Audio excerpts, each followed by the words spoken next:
अल्हम्दुलिल्लाहि रब्बिल आलमीन वस्सलातु वस्सलामु अला सय्यिदिल मुरसलीन अम्मा बअद फ़अऊज़ु बिल्लाहि मिनश शैतानिर रजीम बिस्मिल्लाहिर रहमानिर रहीम वअब्दुल्लाह वला तुश्रिकू बिही शैआ वबिल वालिदैनि इहसाना वबिदिल क़ुरबा वल यतामा वल मसाकीन वल जारि दिल क़ुरबा वल जारिल जुनुबि वस्साहिबि बिल जंब वब्निस सबीली वमा मलकत अयमानुकुम सदक़ल्लाहुल अज़ीम। क़ाल अल्लाहु तबारक व तआला फ़ी शानि हबीबिही इन्नल्लाह व मलाइकतहु युसल्लूना अलन नबी या अय्युहल्लज़ीना आमनू सल्लू अलैहि व सल्लिमू तस्लीमा। पढ़िए सलातो सलाम अलैका या रसूल अल्लाह व अला आलिका व अस्हाबिका या हबीब अल्लाह। सलातो सलाम अलैका या नबी अल्लाह व अला आलिका व अस्हाबिका या नूर अल्लाह।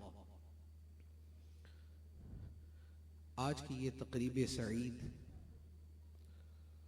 हमारे निहायत वाजिबुल एहतराम हाजी फ़िरोज़ साहिब सल्लमहुल बारी के बेटे की शादी की महफ़िल नात और निकाह खानी के सिलसिले में है।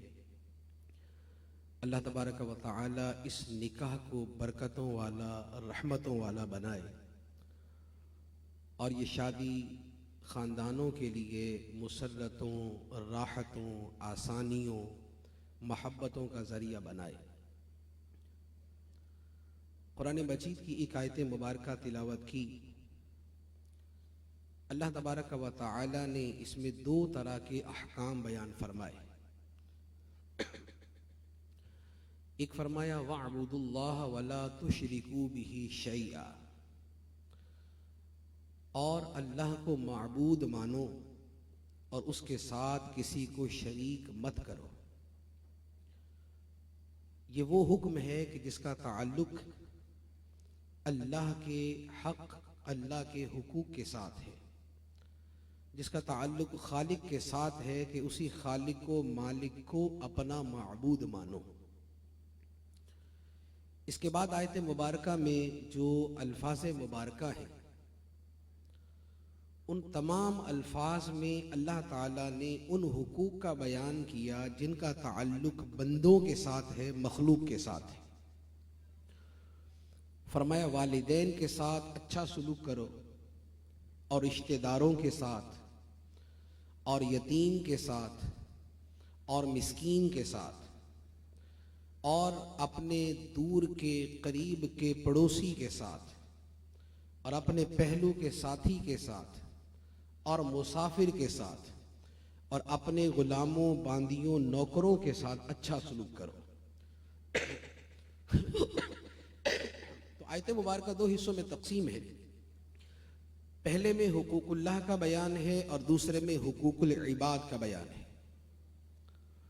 ये दो चीजें वो हैं कि जिनसे मिलकर हमारा पूरा दीन बनता है। अब पूरे कुरान मजीद का मुताला करेंगे तो या तो उसमें अल्लाह के हुकूक का बयान होगा या बंदों के हुकूक का बयान होगा। या तो होगा कि नमाज पढ़ो, ज़कात दो, हज करो, सदका खैरात करो, अल्लाह के लिए रोज़े रखो, अल्लाह का जिक्र करो, कुरान की तिलावत करो, अल्लाह से डरो, अल्लाह से मोहब्बत रखो, खुदा के सामने झुक जाओ, उसकी खशियत तुम्हारे दिल में होनी चाहिए, सबसे बढ़कर उसी से मोहब्बत करो। या तो ये अहकाम होंगे और ये सारे के सारे अहकाम वो हैं कि जिनका ताल्लुक अल्लाह के हुकूक के साथ है।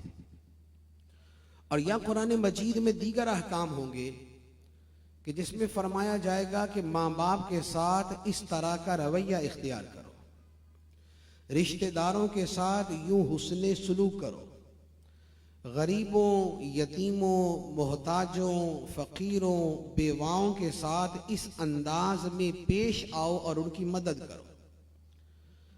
अपने बीवी बच्चों के साथ इस अंदाज में पेश आओ। तो पूरे का पूरा दीन जो है वो दो चीज़ों पर मुश्तमिल है, या अल्लाह के हुकूक हैं या बंदों के हुकूक। और ये आयत मुबारक कुरान पाक की वो जामे आयत है कि जिसमें अल्लाह ताला ने दोनों का बयान फरमाया। पहली बात जो इरशाद फरमाया वअबुदुल्लाह वला तुशरिकू बिही शैआ, और अल्लाह की इबादत करो। इबादत करने के यहां पर दो माना हो सकते हैं। एक माना तो यह है कि अल्लाह को माबूद मानो, अल्लाह के अलावा किसी और को माबूद मत मानो। ये वो माना है जो हमारे कलिमा तय्यबा में मौजूद है, ला इलाहा इल्लल्लाह, अल्लाह के सिवा कोई माबूद नहीं। और फरमाया कि अल्लाह को माबूद मानो और उसके साथ किसी को शरीक मत करो, किसी को खुदा जैसा मत समझो, किसी को खुदा के बराबर मत करार दो। अल्लाह के अलावा किसी और को इबादत का मुस्तहिक न समझो। अब ये जो माना है, इस माना का खिताब तो सारी दुनिया से है, तमाम इंसानों से है, तमाम लोगों से है। और हम जो आका करीम सल्लल्लाहु अलैहि वसल्लम की उम्मत हैं, हम पर खुदा का फजल ये है कि हम कलिमा पढ़ के जब मुसलमान हो गए तो अल्लाह ताला ने इस उम्मत को शिर्क से महफूज रखा है। इस उम्मत को अल्लाह ताला ने शिर्क से महफूज रखा है। पिछली उम्मतों में जब अंबिया के मोजज़ात को देखा गया, जैसे हजरत ईसा अलैहिस्सलाम हैं, उनकी कौम ने उनके मोजज़ात को देखा कि अल्लाह ताला ने कैसे कमालात अता फरमाए कि वो मुर्दों को जिंदा करते थे। ईसा अलैहिस्सलाम मुर्दों को जिंदा करते थे, अंधों को बीना करते थे, कोड़ियों को शिफायाब करते थे, बीमारों को तंदुरुस्त कर देते थे।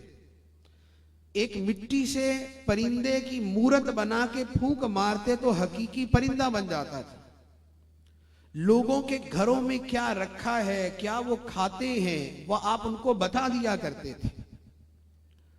तो जब ईसाइयों ने हजरत ईसा अलैहिस्सलाम के ये कमालात देखे तो किसी ने कहा कि ईसा ही खुदा है, किसी ने कहा ईसा ही खुदा है, किसी ने कहा ईसा खुदा के बेटे हैं, किसी ने कहा ईसा 3 खुदाओं में से एक खुदा है। ईसाइयों के मुख्तलिफ फिरके। तो पिछली उम्मतों में यह हुआ कि उनमें अगर किसी नबी के कमालात बहुत ज्यादा देखे तो उन्होंने गुलूब किया, हद से बढ़ गए। लेकिन अल्लाह ताला ने अपने हबीब अलैहिस्सलाम के सदके इस उम्मत पे ऐसा करम किया कि सहाबा किराम ने दिन रात सरकार के मोजज़े देखे। उन्होंने आका करीम अलैहिस्सलाम की उंगली के इशारे से चांद को 2 टुकड़े होते भी देखा। उन्होंने मुस्तफा करीम सल्लल्लाहु अलैहि वसल्लम के उठे हुए हाथों से पलटते हुए सूरज को भी देखा।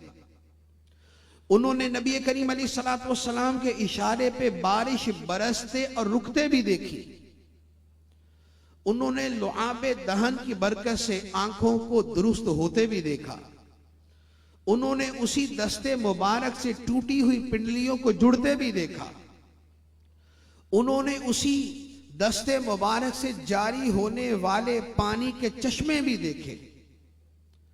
ये सारे मुजज़ा देखने के बाद भी सहाबाए किराम के जिनके सामने ये सारा कुछ होता था, वो सब कुछ देख कर भी ये कहते थे अशहदु अन्ना मुहम्मदन अब्दुहु व रसूलुहु, कि मैं गवाही देता हूं कि मोहम्मद सल्लल्लाहु अलैहि वसल्लम अल्लाह के बंदे हैं, अल्लाह के रसूल हैं।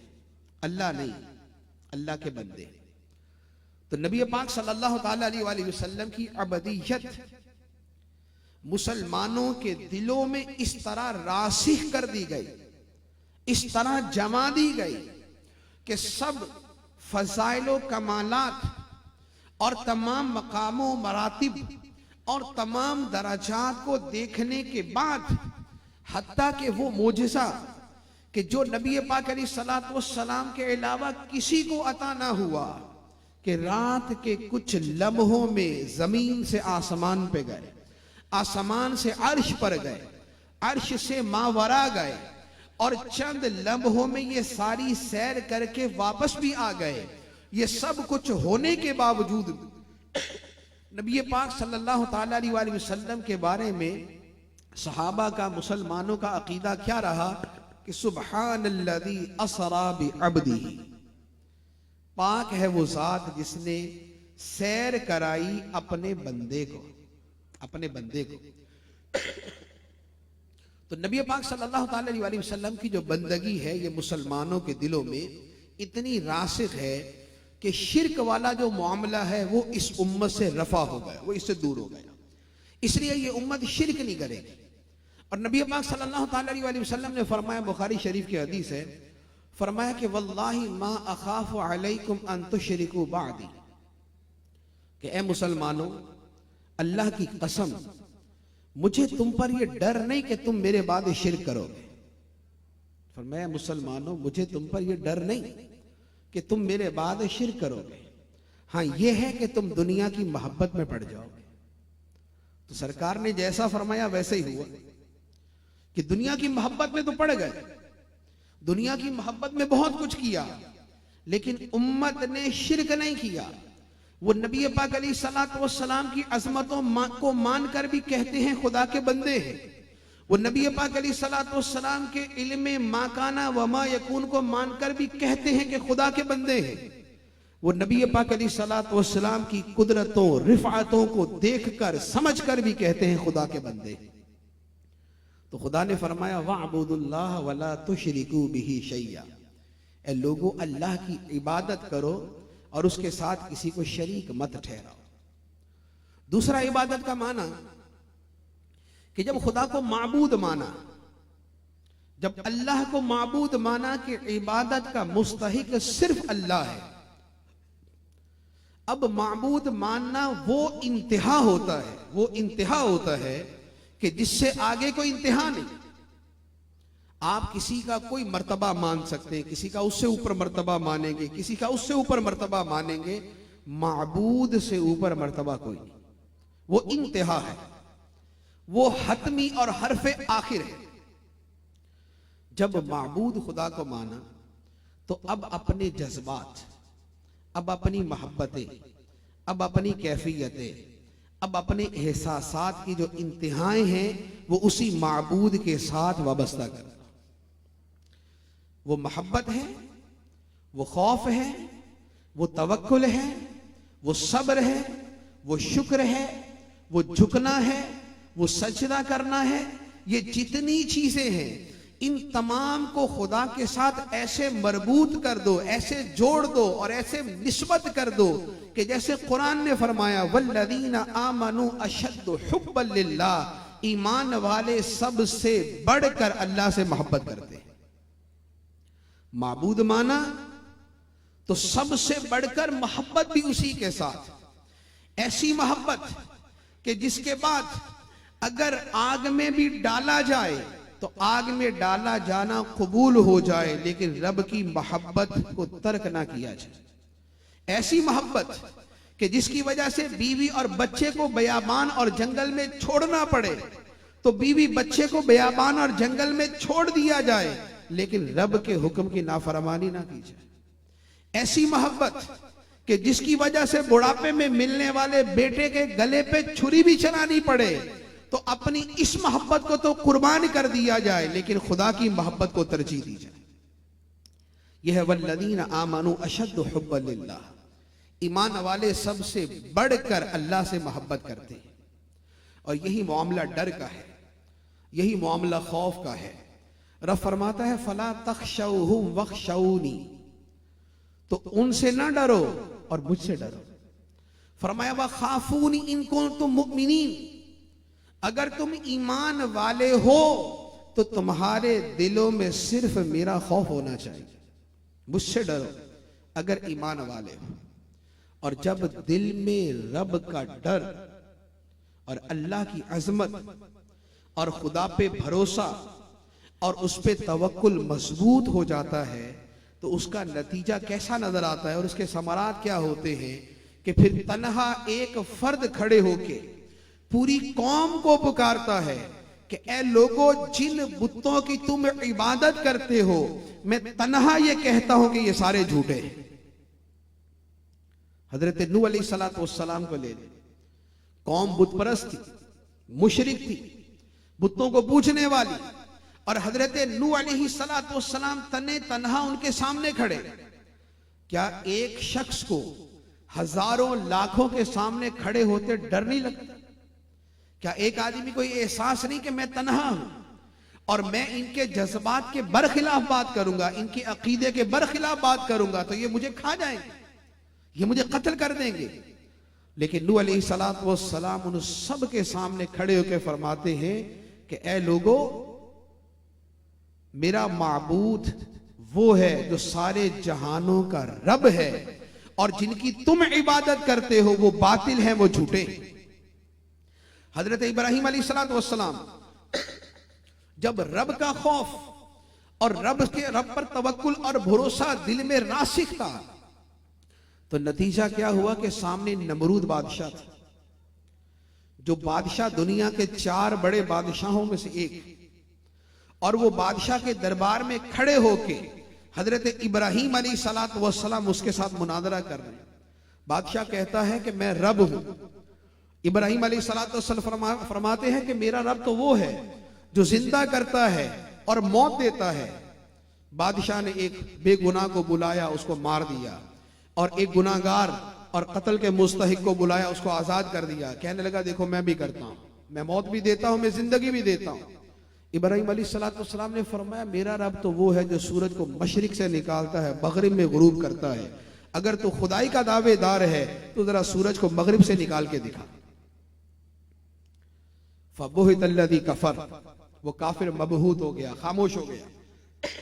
अब ये सारी बात हुई, लेकिन जो कहना मकसूद है वो ये है कि अब गौर करें कि बादशाह का दरबार, यहां तो कोई एसएचओ के सामने उसके खिलाफ नहीं बोल सकता, कोई किसी अफसर के सामने उसके खिलाफ नहीं बोल सकता, कोई किसी मालिक या सेठ के सामने बात नहीं कर सकता उसके खिलाफ। और यहां हजरत इब्राहिम अलैहिस्सलातु वस्सलाम दुनिया के उस वक्त के सबसे बड़े बादशाह के सामने खड़े हैं, जिसकी फौज मौजूद है, जिसके दरबारी मौजूद है, जिसके हवारी मौजूद है, जिसे पूजने वाले मौजूद है, जिसकी कौम मौजूद है। और इब्राहिम अलैहिस्सलातु वस्सलाम वो कि जिनको पालने वाला उनका चचा आजर भी उनका दुश्मन है, लेकिन वो तने तन्हा उसी दरबार में कहते हैं कि मेरा रब अल्लाह है और तुम खुदा नहीं हो। नमरूद कह रहा मैं खुदा हूं और आप उसके सामने कहते हैं तू खुदा नहीं है। मेरा खुदा तो वो है जो जिंदगी देता है, मौत देता है। मेरा खुदा तो वो है जो सूरज को मशरिक से निकालता है, मगरिब में गुरूब करता है। तू जरा इसे मगरिब से निकाल के देखा। ये दिल में बेखौफी, ये दिल के अंदर निडरपन, ये दिल के अंदर हिम्मत और हौसला, ये दिल के अंदर जुर्रत, ये दिल के अंदर इस कदर बहादुरी और शुजाअत किस लिए थी? इसलिए कि वो उस पर अमल पैरा थे। फला तख्शौहुम वख्शौनी, उनसे ना डरो मुझसे डरो। रब ने फरमाया था उनसे ना डरो मुझसे डरो। तो जब दिल में रब का डर गालिब है तो दुनिया वालों का डर निकल जाता है। इसी तरह मूसा अलैहिस्सलातु वस्सलाम फिरौन के दरबार में खड़े हैं। फिरौन क्या है कि जो सजा कैसे देता था कि हाथों के अंदर कील गाड़ के दरख्त के साथ लटका दिया करता था। दोनों हाथों में कील गाड़ के, पांव में कील गाड़ के दरख्त के साथ लटका देता था। इतनी सख्त सजाएं। और मूसा अलैहिस्सलातु वस्सलाम को पता है कि ये फिरौन मुझे कोई भी सजा दे सकता है, लेकिन आप उसके दरबार में खड़े होकर उससे बहस करते हैं, मुनाजरा करते हैं, दलाइल देते हैं और उसे फरमाते हैं कि तू मुझ पर ईमान ला। तो ये कहता है कि मैं तुझे खुदा मानूं, मैं तुझे कहता हूं तू मुझे रब का रसूल मान। और फिरौन अपने तमाम तर लश्कर के बावजूद और तमाम तर कर्रो फर के बावजूद और तमाम तर दौलत और हशमत और शौकत के बावजूद मूसा अलैहिस्सलातु वस्सलाम को नुकसान ना पहुंचा सका। और जब नुकसान पहुंचाने का इरादा किया तो क्या नतीजा निकला कि चूंकि मूसा अलैहिस्सलाम रब के भरोसे पर निकले थे, तो अब खुदा ने उस भरोसे का ऐसा मान रखा कि अब फिरौन अगर पीछे आया तो खुदा ने दरिया में रास्ते पैदा करके मूसा अलैहिस्सलाम को गुजार दिया, फिरौन को डबो दिया। ये क्या है? वअलल्लाहि फतवक्कलू इन कुंतुम मुमिनीन, और अल्लाह ही पर भरोसा करो अगर तुम ईमान वाले हो। अगर तुम्हारा ईमान पुख्ता है, अगर ईमान का नूर तुम्हारे दिल में उतर चुका है, अगर शरह सद्र की दौलत हासिल है, अफमन शरहल्लाहु सद्रहु लिल इस्लामी फहुवा अला नूरिम मिन रब्बिह, तो जिसके सीने को रब ने इस्लाम के लिए खोल दिया तो वो अपने रब की तरफ से रोशनी पे होता है, वो अपने रब की तरफ से नूर पे होता है। तो जब सीना नूरे ईमान से रोशन हो, जब दिल अल्लाह की अजमत से लबरेज हो, जब खुदा पर तवक्कुल मजबूत हो, और जब मूसा अलैहिस्सलाम की जबान पे ये अल्फाज हो, इन्ना माइया रब्बी, कौम कहती है कि ए मूसा कहां फंसा दिया, ये सारा पीछे फिरौन का लश्कर आ रहा है, अभी हमें पकड़ के मार देगा। मूसा अलैहिस्सलाम फरमाते हैं इन्ना माइया रब्बी सयहदीन, बेशक मेरे साथ मेरा रब है, बेशक मेरे साथ मेरा रब है, वो मेरी रहनुमाई करेगा, वो अनकरीब मुझे रास्ता दिखाएगा। तो ये क्या है कि पहली बात थी खुदा को माबूद मानो, वाबुदुल्लाह, अल्लाह को माबूद मानो। और दूसरी बात थी कि जब खुदा को माबूद माना है तो फिर अपने डर का, खौफ का, मोहब्बत का, शुक्र का, तवक्कुल का, भरोसे का, एतमाद का, राज़िक मानने का, मालिक मानने का, खालिक मानने का, ये सारा ताल्लुक खुदा के साथ जोड़ दो। और जब खुदा को सच्चा राज़िक मानेंगे तो खुदा रिज़्क़ के दरवाजे खोल देगा। जब तक दर दर पे जाएंगे, जब तक दरमियान के जो रास्ते हैं और दरमियान के जो वास्ते हैं, जब तक राज़िक इनको समझेंगे, जिल्लत उठाएंगे, आगे आगे झुकना पड़ेगा, आगे आगे हाथ फैलाने पड़ेंगे। और जब खुदा को राज़िक मानकर किसी हुजरे में बैठ जाएंगे तो यही कि जिनको पहले छोटे राज़िक समझा जाता था, ये तुम्हारे पास चल के आ जाएंगे। औलिया किराम का क्या मामला होता है? औलिया किराम अपने हुजरों में बैठे, दौलत उनके पास चल के आती है, दौलतमंद उनके पास चल के आते हैं, मालदार उनके पास चल के आते हैं, आके माल पेश करते हैं, वो कबूल नहीं कर रहे होते।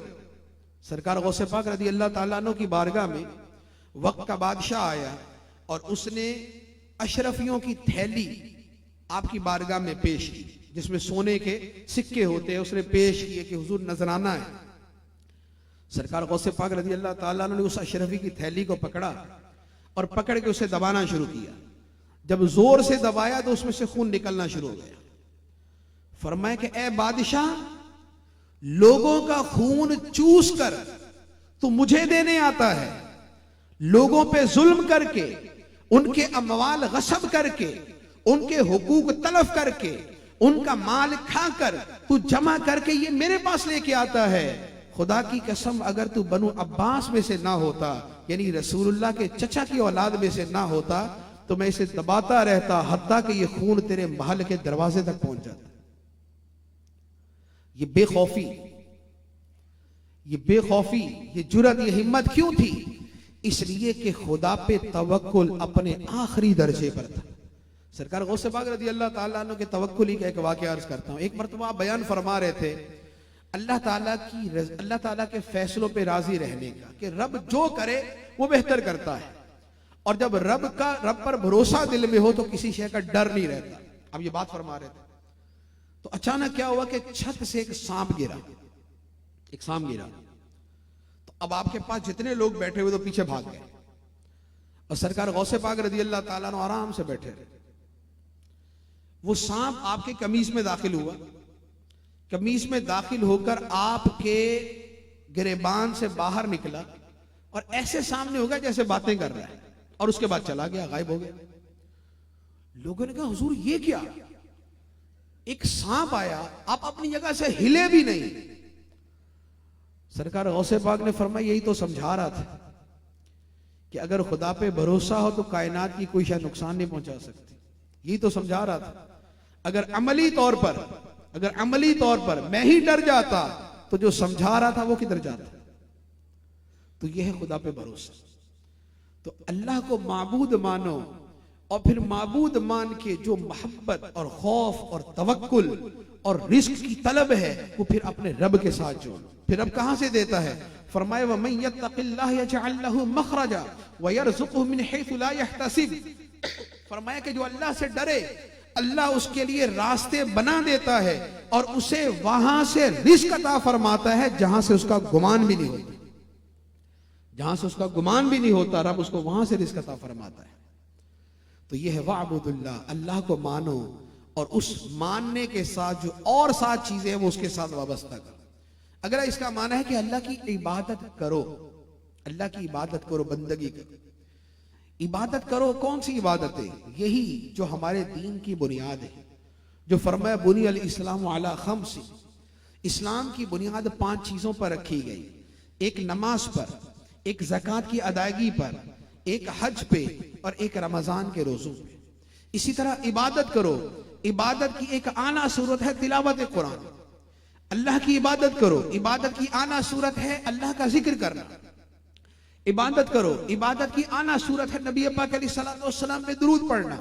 तो गोया फरमाया कि ए लोगो, अल्लाह की इबादत करो कि नमाज पढ़ो, ज़कात अदा करो, हज करो, रमजान के रोजे रखो, सदका और खैरात करो, गरीबों की मदद करो, माँ बाप की खिदमत करो, उसके साथ कुरान मजीद की तिलावत करो, अल्लाह का जिक्र करो और वो जिक्र कसरत के साथ करो और वो उठते बैठते करो और वो लेटते और वो सुबह शाम करो। वह सब्बिहुहु बुकरतम व असीला, अल्लाह की तस्बीह पढ़ो सुबह भी शाम भी। फरमाया अल्लज़ीना यज़कुरून अल्लाह क़ियामन व क़ुऊदन व अला जुनूबिहिम, वो अल्लाह का जिक्र करते हैं खड़े भी, बैठे भी, लेटे भी। रातों को उठ के रब की इबादत करो। फरमाया ततजाफा जुनूबुहुम अनिल मदाजिअ यदऊना रब्बहुम खौफन व तमआ। फरमाया उनके पहलू बिस्तरों से जुदा रहते हैं और वो रात को अपने रब की इबादत करते हैं, उसे पुकारते हैं खौफ से और उसकी रहमत की लालच से। फरमाया वल्लज़ीना यबीतूना लिरब्बिहिम सुज्जदन व क़ियामा, और वो रातें गुजारते हैं अपने रब के हुजूर सजदे करते हुए और क़याम करते हुए। फरमाया वल मुस्तग़फिरीना बिल असहार, और रात के आखिरी पहर में वो अल्लाह से बख्शिश की दुआएं मांगते हैं। और फरमाया यतलूना आयातिल्लाहि आना अल-लैली व हुम यसजुदून, और वो रात की घड़ियों में अल्लाह की आयतों की तिलावत करते हैं और वो सजदे करते हैं। तो फरमाया अल्लाह की इबादत करो। ये सारी चीजें इबादत में हैं। ये नमाज, ये रातों का जागना, ये तहज्जुद की अदायगी, ये तिलावत कुरान, ये जिक्र इलाही, ये दुरूद पाक, फिर उसके साथ सब्र, शुक्र, तवक्कुल, क़नाअत, ये सारी चीजें अल्लाह की इबादत में शामिल। उसके साथ फरमाया वला तुशरिकू बिही शैया, और अल्लाह के साथ किसी को शरीक मत करो। खुदा जैसा किसी को और ना समझो। वो माबूद है, किसी और को माबूद ना मानो। वो खालिक है, किसी और को खालिक ना मानो। वो जमीन और आसमान का पैदा करने वाला है, उसके अलावा किसी को पैदा करने वाला ना मानो। वो सारी कायनात को रिस्क देने वाला है, तो रिस्क देने वाला उसी को मानो। तो शिर्क ना करो। ये शिर्क अकबर। एक छोटा शिर्क होता है रियाकारी। छोटा शिर्क ये है कि काम तो किया जाता है खुदा के लिए और बंदा खुदा के साथ किसी और को भी शामिल कर दे। नमाज पढ़ी जाती है अल्लाह के लिए और बंदा नमाज में बंदों को भी शामिल कर दे कि लोग भी जरा मुझे देख ले। एक तो नमाज इसलिए है कि मुझे रब देखे कि मैं नमाज पढ़ता हूं, और एक नमाज इसलिए है कि रब के साथ थोड़ा सा लोग भी देख ले मैं बड़ा नमाजी। एक हज इसलिए है कि लिल्लाहि अलन्नास हिज्जुल बैत, बैतुल्लाह का हज खालिस अल्लाह के लिए है। तो मैं हज करता हूं खुदा की मोहब्बत में, मैं हज करता हूं खुदा के लिए। और एक ये है कि मैं हज करता हूं ताकि खुदा के साथ जरा लोग भी मुझे हाजी साहब कह दिया करें।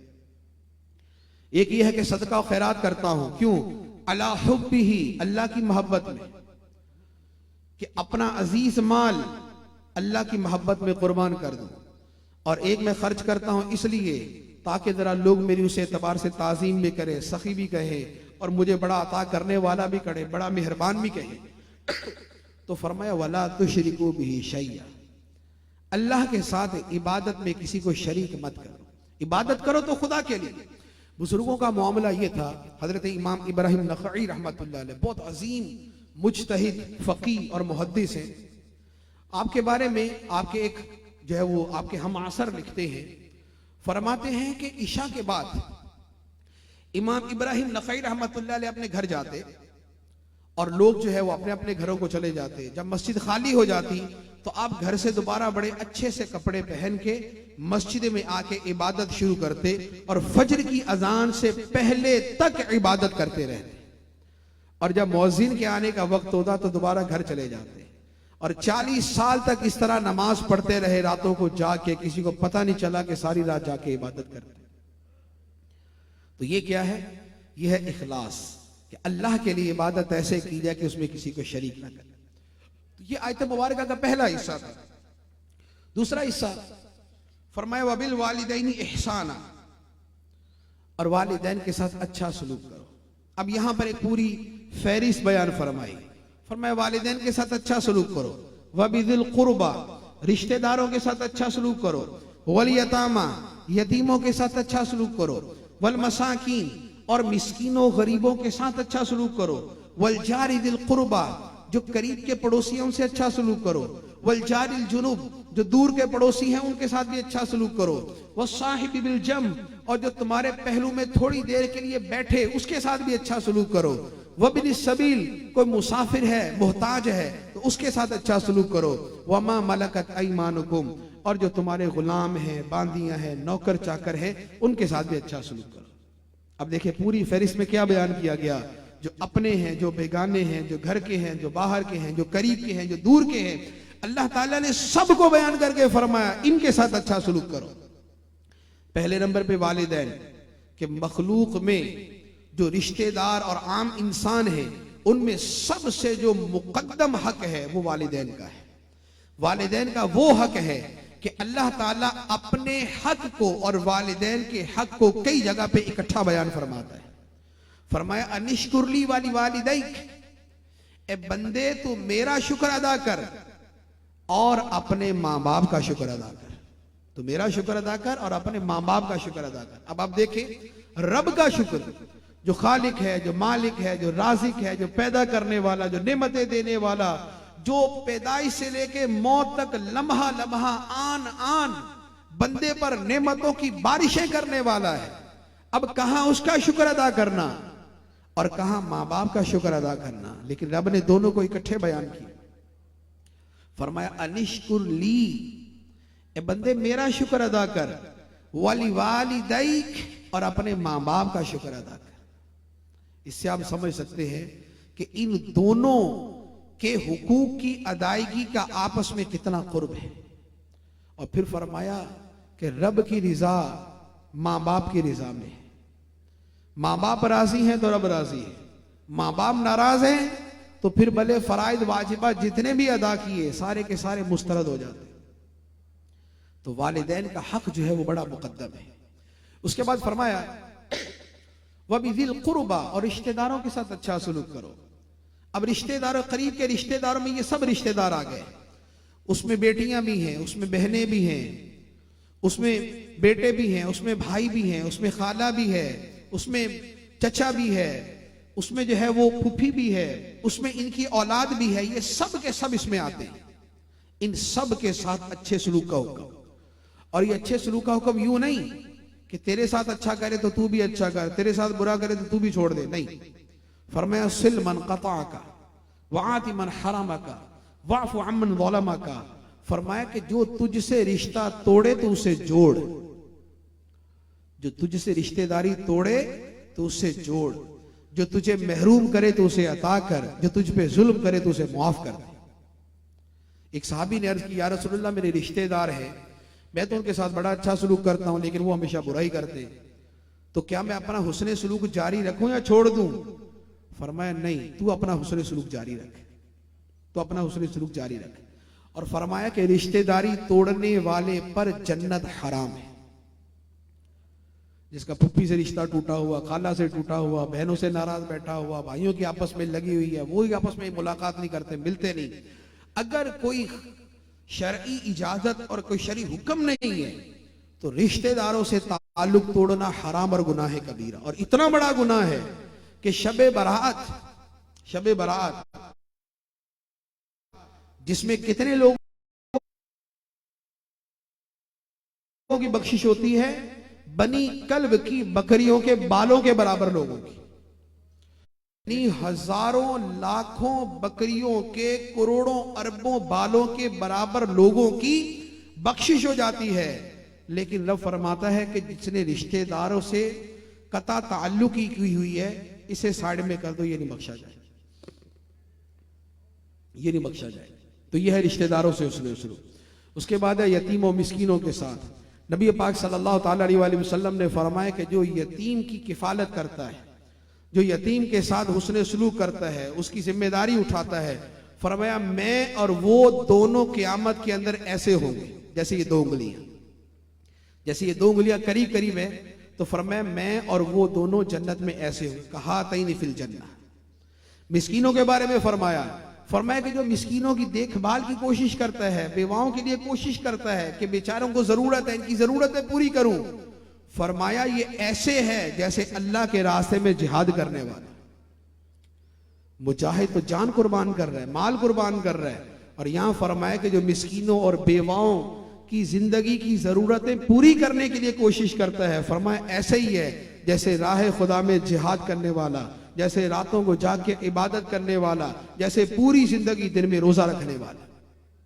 वल यतामा वल मसाकीन, यतीम और मिस्कीनों से अच्छा सलूक करो। उसके बाद फरमाया तीन तरह के पड़ोसी, वल जारि दिल कुर्बा, जो करीब का है। करीब का कौन सा? की दीवार हमारी दीवार से मिली। वल जारिल जुनुब, और जो दूर का पड़ोसी है। दूर का पड़ोसी कौन सा? 40 घर इस तरफ के, 40 घर इस तरफ के, ये दूर के पड़ोसी। दीवार मुत्तसिल तो करीब का पड़ोसी, 40-40 घर ये दूर के पड़ोसी। फरमाया इनसे भी अच्छा सलूक करो, उनसे भी अच्छा सलूक करो। और फरमाया खुदा की कसम वो शख्स मोमिन नहीं, खुदा की कसम वो शख्स मोमिन नहीं, खुदा की कसम वो शख्स मोमिन नहीं कि जिसके शर से उसके पड़ोसी महफूज ना हो। और फरमाया जिब्राइल अमीन अलैहिस्सलातु वस्सलाम ने मुझे पड़ोसियों से अच्छा सलूक करने की इतनी ताकीद की, इतनी ताकीद की, इतनी ताकीद की कि मुझे लगा कि शायद पड़ोसियों को विरासत में हिस्सादार बना देगी, पड़ोसियों को विरासत में हिस्सादार बना देगी, इतनी ताकीद की। तो ये नहीं है कि पड़ोसियों से ऐसा कता ताल्लुकी करके बैठ जाए कि भाई उनका अपना दरवाजा हमारा अपना दरवाजा, उनकी अपनी जिंदगी हमारी अपनी जिंदगी, न कभी देखना है, न कभी मिलना है, न कभी सलाम लेना है। नहीं, पड़ोसियों के साथ अच्छा सलूक, और करीब के नहीं दूर के भी। और उससे आगे की बात क्या फरमाई? फरमाए वो साहिबी बिल जम, जो पहलू का साथी है उसके साथ भी अच्छा सलूक करो। पहलू का साथी कौन है? कि जो थोड़ी देर के लिए साथ बैठ जाता है। जैसे अभी आप बैठे यहां पर, तो दो अफराद जो एक दूसरे के करीब बैठे हुए, ये पहलू एक दूसरे के पहलू में बैठे हुए, बैठेंगे फिर खत्म होगी चले जाएंगे। बस में बैठते हैं, थोड़ी देर के लिए बैठते चले जाते हैं। जहाज में बैठते हैं, थोड़ी देर के लिए बैठते हैं फिर चले जाते हैं। किसी वेटिंग एरिया में बैठते हैं, थोड़ी देर के लिए बैठते हैं फिर चले जाते हैं। फरमाया ये जो थोड़ी देर के लिए बैठने वाला है, इसके साथ भी अच्छा सलूक करो, इसके साथ भी अच्छा सलूक करो। और यकीन करें ये लोगों को पता है कि वो जो थोड़ी देर के लिए पास बैठे उसके साथ भी अच्छा सलूक करने की कितनी जरूरत होती है। यहां तो वो लोग नहीं बैठे हुए जो बसों में सफर करते हो, वरना बसों में सफर करने वाले जैसे एक दूसरे को पहलू मारते रहते हैं, वो पता ही है। हाँ, जहाज के अंदर देखने में आता है कि अगली सीट वाला पीछे अपनी सीट करके बैठ जाएगा, पीछे वाला बेचारा तंग।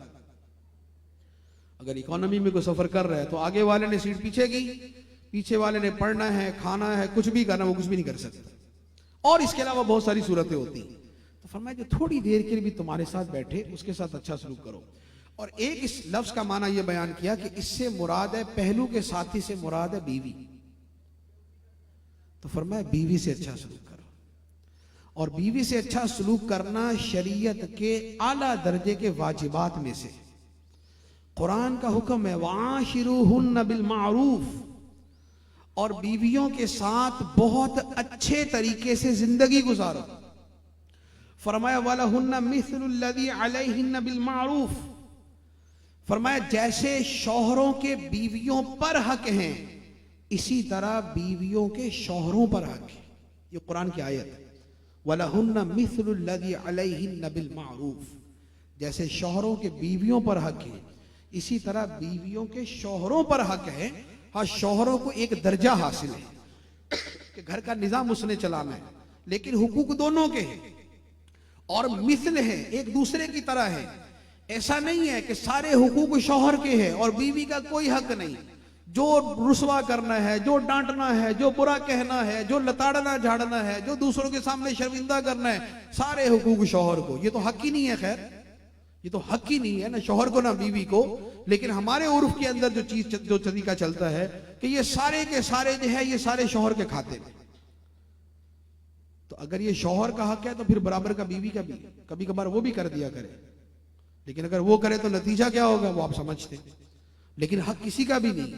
हदीस मुबारक में नबी पाक सल्लल्लाहु अलैहि वसल्लम ने फरमाया कि बीवियों की इज्जत नहीं करता मगर इज्जत वाला, बीवियों की इज्जत नहीं करता मगर इज्जत वाला, और बीवियों को जलील नहीं करता मगर घटिया आदमी। तो जिसमें घटियापन होगा और जिसमें मीननेस होगी तो ये उसका रवैया होगा कि वो मौका बे मौका शर्मिंदा करे, रुसवा करे, लताड़े झाड़े, मारे, बुरा भला कहे, ये सब करे नहीं। अल्लाह ताला ने कुरान पाक में फरमाया वआशिरूहुन्ना बिल मारूफ, और बीवियों के साथ बहुत अच्छे अंदाज में जिंदगी गुजारो। और फरमाया फला तबगु अलैहिन्ना सबीला, जब बीवियों का किरदार अच्छा है तो फरमाया ज्यादती के रास्ते तलाश ना करो। फला तबगु अलैहिन्ना सबीला, फिर ज्यादती के रास्ते तलाश ना करो कि भाई इस चीज पे कुछ बोलेंगे, उस चीज पे कुछ बोलेंगे, फलां शय पे कुछ बोल देंगे, फलां पे कुछ बोल देंगे, जो हमारे यहाँ रवाज और हमारे घरों के अंदर देखने में आता है। नहीं, फरमाया ज्यादती के रास्ते तलाश ना करो, अच्छे तरीके से जिंदगी गुजारो। ली तुदय्यिकू वला तुदारूहुन्ना, फरमाया किसी तरह का उनको जरर ना पहुंचा, नुकसान ना पहुंचा। तो यह है कुरान का हुक्म। वसाहिब बिल जम, जो पहलू का साथी है उसके साथ भी अच्छा सलूक करो। तो हुकूकुल्लाह और हुकूकुल इबाद दो चीजें हैं। एक रब की बंदगी है कि अल्लाह की इबादत की जाए, और दूसरा मखलूक के हुकूक है जिन्हें हुकूकुल इबाद कहते हैं। माँ बाप से हुस्ने सलूक हो, रिश्तेदारों से हुस्ने सलूक हो, करीब का पड़ोसी, दूर का पड़ोसी, यतीम है, मिस्कीन है, पहलू का साथी है, बीवी है, फिर उसके साथ बच्चे हैं, मुसाफिर है, नौकर चाकर है। हदीस मुबारक में फरमाया कि अपने गुलामों से अच्छा सलूक करो कि ये खुदा की मर्जी और मशीयत है कि उसने उनको तुम्हारे ताबे कर दिया। वरना ये क्यों नहीं हो सकता था कि हम नौकर होते और जिनको हमने नौकर बनाया वो हमारे आका होते। आखिर हम कौन से सुरखाब के पर लगे हुए, या हम कौन सा कोई खुसूसी तौर पे पैदा हुए जिनको जो हमारे नौकर हैं और हम उनके मालिक या सेठ हैं। उलट भी तो हो सकता था, हम नौकर होते वो सेठ होते। तो फरमाया कि ये अल्लाह ने तुम्हारे हाथों में तुम्हारे मातहत कर दिए, तो इनके साथ अच्छा सलूक करो। जो खुद पहनते हो उसमें से उनको पहनाओ, जो खुद खाते हो उसमें से उनको खिलाओ, और जो खुद जो है वो इस्तेमाल करते हो उनमें से कुछ अच्छा उनको भी इस्तेमाल कर। तो अगर इन दो चीजों पे अमल हो जाए कि खुदा के साथ जो ताल्लुक है वो भी अच्छा हो जाए और जो बंदों के साथ ताल्लुक है वो भी अच्छा हो जाए, तो आप यकीन कीजिए कि बंदों से अच्छे ताल्लुक में दुनिया अच्छी हो जाएगी और खुदा से अच्छे ताल्लुक में दुनिया भी अच्छी हो जाएगी, आखिरत भी अच्छी हो जाएगी। अल्लाह तबारक व तआला हमें अमल की तौफीक अता फरमाए।